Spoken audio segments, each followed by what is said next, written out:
안녕하세요. 아이들이 어려워하는 수학, 별표 찍는 수학만 쏙쏙 골라서 풀어주는 별표타파 별타쌤 박지영입니다. 자, 지난 시간에 이어 제가 4차 산업혁명에 어떤 직업을 선택하면 좋을지에 대해서 이야기 드리고 있어요. 네, 지난 시간에 제가 말씀드렸죠. 네, 이런 표로 말씀드렸는데요. 이 표 좀 기억해 두시면 제가 직업을 몇 개를 안 썼지만 다른 직업 하나가 이게 비정형할까? 숙련도는 어떨까? 이렇게 생각하시면 기술 대체 가능성이 로봇한테, 컴퓨터한테, AI한테 뺏길 수 있는 가능성이 높은지 안 높은지를 판단하실 수 있을 것 같아요. 이 표 다시 한번 설명드리면요. 자, 오른쪽은요, 이 위에 보면은 숙련 정도예요. 네. 숙련 정도는 뭐냐면 연습이 많이 필요하고 익히는 것들이 많이 필요하다. 자, 그러면은 전문직이라고 할게요. 그리고 숙련 연습이 그렇게 많이 필요하진 않아요. 그러면 단순직이라고 할게요. 자, 그리고 양해 부탁드린다고 했어요. 이쪽에 있는 직업일수록 중요하지 않고 어렵지 않고 귀하지 않은 직업은 아니다라고 말씀드렸고요. 상대적인 거라고 말씀드렸습니다. 양해 부탁드릴게요. 그 다음에 비정형화. 예, 이쪽은 정형화됐어요. 그래서 딱 세팅돼 있어요. 그래서 그것만 계속 반복해서 하면 되고요. 비정형화는 뭐냐면요. 그때그때 달라요. 인간의 정서, 감성, 그리고 판단 이런 것들이 필요한 게 바로 비정형화라는 거죠. 그래서 우리 1번 먼저 했어요. 기술 대체 가능성이 가장 높아요. 지금 없어졌어요. 벌써 없어지고 있고 이런 직업들을 제가 먼저 말씀드렸는데요. 단순한 비전문직이고요. 네, 숙련 정도가 필요 없다는 거예요. 연습을 많이 안 해도 할 수 있어요. 그리고 정형화돼 있어요. 딱 세팅돼 있어요. 그런 것들은 지금 벌써 없어지고 있다. 그러면요, 두 번째 얘는 뭐냐면요, 전문직의 정형화예요. 비전문직보다 전문직이 더 빨리 없어진다고? 기술 대체가 되고 있다고? 네, 그래서 뭐가 중요하냐? 비정형화냐 정형화냐가 되게 중요하다는 거예요. 정형화된 업무는 누가 다 할 수 있어요? 로봇들로 대체할 수 있다는 거예요. 그래서 전문직이지만 정형화돼 있다면 기술 대체 가능성이 굉장히 높다는 거예요. 그래서 그걸 포인트로 아시면 굉장히 이해가 빠르실 것 같아요. 그래서 회계사무는요, 벌써 로봇들이 얼마나 계산이 빠르겠어요, 그죠? 그 다음에 법률사무는요, 로스라는 인공지능 변호사가요, 벌써 지금 활동을 하고 있어요. 그래서 얘는요, 1초에 10억 개의 판례를 내고 있어요. 네, 판례를 분석해가지고, 이 변호사는 이거를 쓰면 좋겠습니다 하고 딱 벌써 얘기하고 있어요. 그럼 법률사무원들은 필요 없는 직업이 되는 거죠.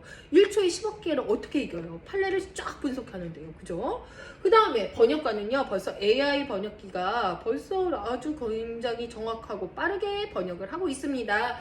그 다음에 영상의학 분석가 이런 거 같은 경우도요, 벌써 미국에 왓슨이라는 인공지능 의사가 있어요. 그래서 얘가요, 벌써 딱 영상을 우리가 딱 보고요, 이거는 뭐 어떤 병이 있고요, 어느 정도 진행이 됐고요, 이 사람은요 어떻게 하면 고칠 수 있고요, 어떻게 하면요 빨리 나을 수 있어요, 어떤 약을 처방하는 게 좋아요, 이렇게까지 아주 정확하게, 그럴 수도 있고 안 그럴 수도 있고, 우리 예전엔 그랬었잖아요. 그런데 얘는 로봇이 빅데이터를 분석하기 때문에 굉장히 정확하게 왓슨이 자금을 하고 있어요.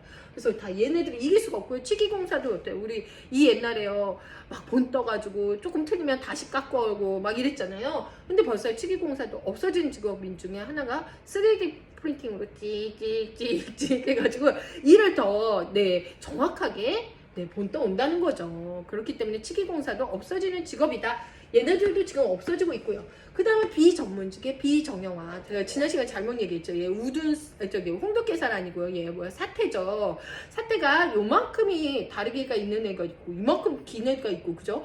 소마다 그때그때 달라요. 그렇기 때문에 비정형화기 때문에 정육 가공, 발골 기술 같은 경우는요, 좀 기술 대체 가능성이 낮은 업무 중에 하나인데요. 얘네들도요, 벌써 로봇들이 지금 많이 침투하고 있어요. 로봇들이 계속 기술 대체하고 있다. 그리고 간병, 육아, 청소도 지금 조금은 위험한 일이지만 그때그때 다르잖아요. 우리 육아 어때요?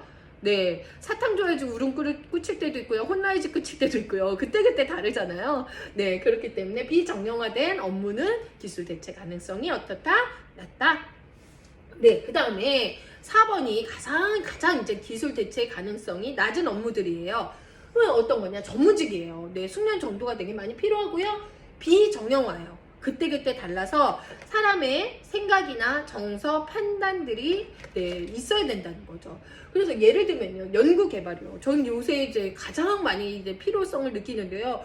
연구 어때요? 코로나 백신 빨리 연구해서 개발해가지고 끝났으면 좋겠잖아요.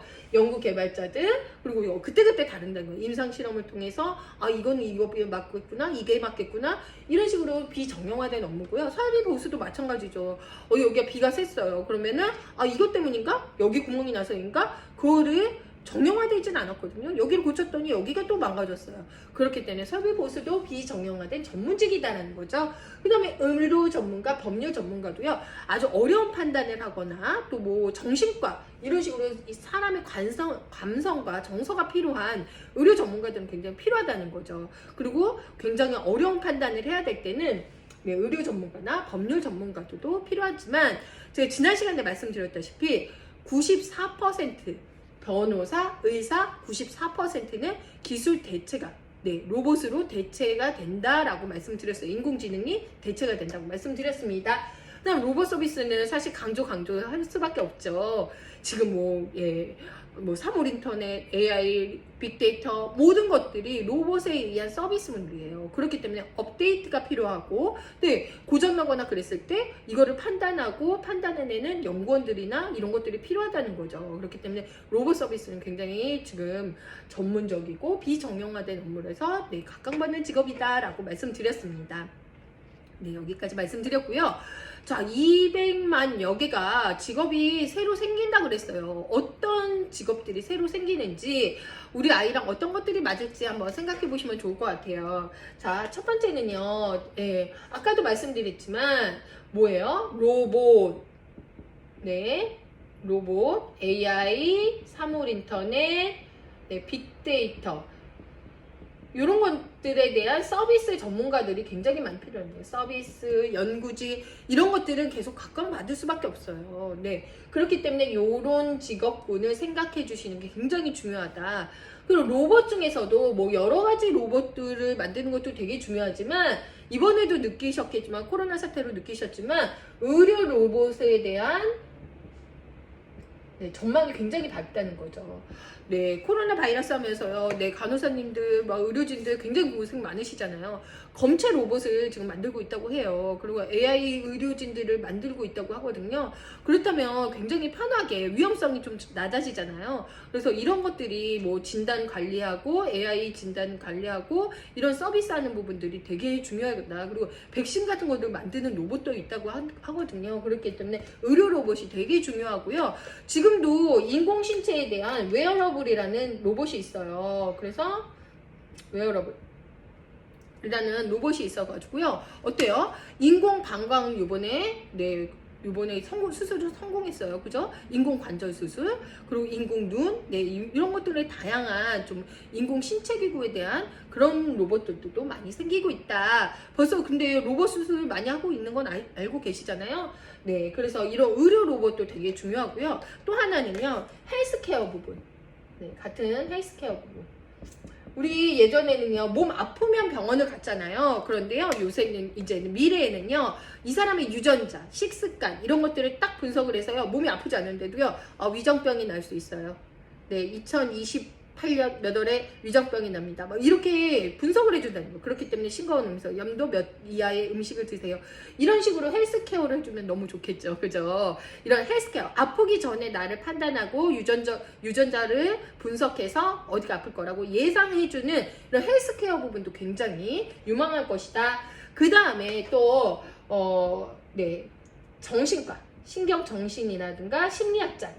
네, 저도 지금 코로나 때문에 너무 우울하거든요. 여러분들도 그러시죠? 네, 밖에 못 나가고, 네, 우울증 공황장애가 굉장히 지금 많아지고 있고요. 미래 사회에는 더 많아질 거예요. 그러면 이런 것들을 관리하고 상담해 주는 건 누가? 인간뿐이 못 하거든요. 사람의 정서를 만져주고 감성을 만져주는 이런 심리학자들도 굉장히 유명한 직업. 또 하나 더 말씀드리면요, 환경공학과.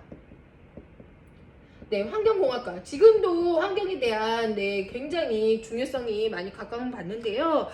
이제 또 미래사회를 갈수록 환경에 대한 중요성 이런 것들은 계속 이제 부각시켜줄 수밖에 없는 것 같아요. 그래서 이런 직업군들이 굉장히 유망하고요. 뭐 여러 가지 제가 말씀드리고 싶지만, 네, 제가 하나로 결론을 내리면요.